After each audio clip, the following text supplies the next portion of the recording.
Кыргыз мамлекетинде өтүүчү Кудай кааласа ушул көчмөндөр оюндарына башка бир мамлекеттер мындай бир буйруп калган экен. Тем кыргыздарда каражат белгилүү, жагдайы белгилүү. Алар өткөрө албайт го, биз өткөрсөк дегендей бир ойлор пайда болуп калган экен. Ушунчалык ачык айтайын, намысыма келди. Абдан жаман каттуу ызаланып, дал ушул Кыргыз мамлекетинде биринчи тушоо кесүү оюн биздин Кыргызстанда, биздин касиеттүү көлүбүздүн жээгинде өтөт деп чечкиндүү түрдө жарыя салып, чын айтайын, мындай бир баатырдык менен жарыя салып алганым менен түн уйкум 90го бөлүнүп жүрдү. Айрымдар мунун кереги жок десе, бул жаңылыштык. Себеби бара-бара чоң спортко кирип, олимпиадалык оюндарга аралашат деген жакшы тилек бар. Бүгүн Кудайга чексиз шүгүрчүлүктөр болсун. Элибиз түпкүлүктүү эл, Кудай сүйгөн элбиз.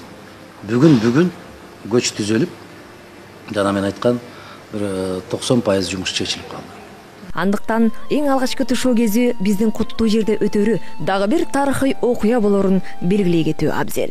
Кыргыздын бермети биздин ысык көлгө, туристтердин кызыгуусунун канчалык деңгээлде өсүүсүнө, болбосо ушул дүйнөнүн бир 40тан ашуун өлкөсүндө түз көрсөтүлүп туруп, мына биздин Кыргыздын бермети бар экен, көлү бар экен, көлү керемет экен, элинде ушундай оюндар бар экен, ушундай тарыхы бар экен, ушундай маданияты бар экен деген сыяктуу сөздөрдү кээ бир мамлекеттер бир ондогон миллион доллар кетирип, ошону дүйнөгө таратат. Биз ушундай элбиз, биз ушундай калкпыз, биздин ушундай жерибиз бар, момундай бир элибиз бар дегендей кылып. Дүйнөлүк цивилизациянын бир бөлүгүбүз деген адаханага ар дайым чечкиндүү, ийгиликтүү кадамдарды, байсалдуу сапарды эл журтка тилерин билдирүү менен кайсы иште болбосун өз эл үчүн кызмат кылууга далалат кылат. Андан кийин ошол ысык көлдөгү дүйнөлүк кинофестиваль өткөргөнүбүздө ким келмегиле деди. Союздун мезгилинде аты дүңгүрөп тургандардын баары келишти. Голливуддун жылдыздарынан бери келишти. Өтө жогорку деңгээлде өттү. Аны менен Кыргыз мамлекетинин бир жаңы сиз айткан имиджи пайда болду. Бул көзгө көрүнбөгөн материалдык эмес баалуулуктар, бул байлыктар. Айтмакчы, кезинде тагыраак айтканда 2007-жылы Соңкөлдү Манас жердеген деген эл аралык фестиваль өткөрүүдө Соңкөлгө карай сапар алган жолдун кыйра бөлүгүн салып, ушул күндөрдө жолоочулар каттап турган тасма жол бүгүн да эл кызматында. Ошондой эле мектептеги окуучулар үчүн ысык тамак берүү да Адахан аганын демилгиси аркасында ишке ашкан. Тилекке каршы ушул турмушта азыр ушундай болуп калбадыбы? Сен келечекке 1 миллион акча коротсоң көзүнө көрүнбөйт дагы. Мен могу барып чай ичип кетчи деп бир 50 сом берип койсоң, ошону кеп кылат да. Себеби бүгүн баягы көрүү каттын аркасынан. Биз төлүктүүлүктүн аркасынан куушубуз керек. Тарых таржымалына терең маани берген Адахан Мадумаров байыркы тарыхтын катмарындагы ар бир бүркүмдөргө сарасеп салып, кийинки муундар бурмаланбаган, болгону болгондой окуялардан маалым болсо. Түркияда Изник деген жер бар. Изник деген жер бар, ал ошол 1200-жылдардын аягында Осмон империясы пайда болоордун алгачкы кадамдары ташталып аткан мезгилде абдан каттуу согуш жүргөн жер ал. Абдан каттуу согуш жүргөн жер. Осмон империясы пайда болуунун биринчи кадамдарында абдан каттуу согуш жүргөн жер. Мына ошол жерде Орхон Газы, бул Осмон империясынын биринчи султаны, өзүнүн жарлыгы менен кыргыз баатырларына терең таазим кылуу менен деп ошол согуш болгон талаада күмбөз тургузган. Ошол жерди ала албай абдан кыйынлыкта турганда жазып атат, дал ошол кыргыз баатырлары келип, кыргыз баатырларынын аркасында ошол чепти алууга жетиштик деп жазып атат. Түшүндүңүзбү? Бул кандай керемет.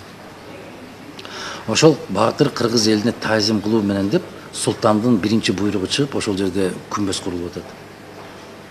Мен атайын барып, мына кече көзү өтүп кетти, Ишенбай Абдыразакович Аксакалды алып алып, мен өзүмдүн уулум Димашты алып алып, казак боордошторду алып алып, барып ошол жерге барып мен өзүм Куран окуп бата кылып, баарын сүрөткө тартып келип отурам. Эми бул кыргыздардын орду Бул кыргыздардын ошол Осмон империясынын пайда болушуна кошкон салымдары боюнча ошол орток тарыхты биз жазбай, себеби бизде бир кичине комплекс бар. Жазсак эле айта берет, жаза берет, көрүп коюптурбу, билип коюптурбу деген. Аны ошол түрк тарых изилдөөчү профессорлор жазып атат. Тарыхый булактарды чыныгы тарыхчылар дагы терең изилдеп жазып чыкса деген ою ишке ашаарына азыркы тарыхчылар көмөктөшүп жатканын айтат. Бизде азыр мына Тынчтыкбек Чоротеги, анан Кыяс Молдокасымов деген жаш белгилүү тарыхчылар бар. Ар бир барагын изилдеп мөөр басылган гана фактылар менен изилдеп жазып жүргөн керемет жигиттерибиздин бири. Ал экөө сөзсүз бул долбоорго тартылат. Анан ошол биздин тарых жазылганда баракелде туура ушулардын тарыхы деп мындай бир кол коюш керек да. Биздин канатташ элдер да кол коюш керек, башка мамлекеттин тарыхчылары, окумуштуулары да кол коюш керек, туура бул ушулардын тарыхы деген сыяктуу. Ошонун аркасынан иштеп атабыз азыр. Бул абдан оор дагы, абдан талаш дагы, абдан көптөгөн күч кубатты талап кылган, көп бир каражатты талап кылган жумуш бул. Адахан Мадумаровдун жеке турмушуна кайрыла кетсек, жубайы Агилаш экөө 3 уулдун ардактуу ата-энеси. Мен балдарым кичүү кезинде бир жерге барып калып, ата, биз чыга берсек болобу? Ата, мен машинага чыга берейинчи десе, ай, балдарың кыргызча сүйлөп турбайбы деп. Анан кайсы тилде сүйлөсүн алар? Кайсы тилде сүйлөсүн алар? Папа, мама дебейби дейт. Көрдүңүзбү? Демек, ошол балдарың папа, мама дебегенден кийин сен бүгүнкү жашоо шартына дал келесиңби дегенде көзүнүн кыйыгы менен карайт да. Ата дебей, апа дебей анан эмне десин? Аташка, апашка десин.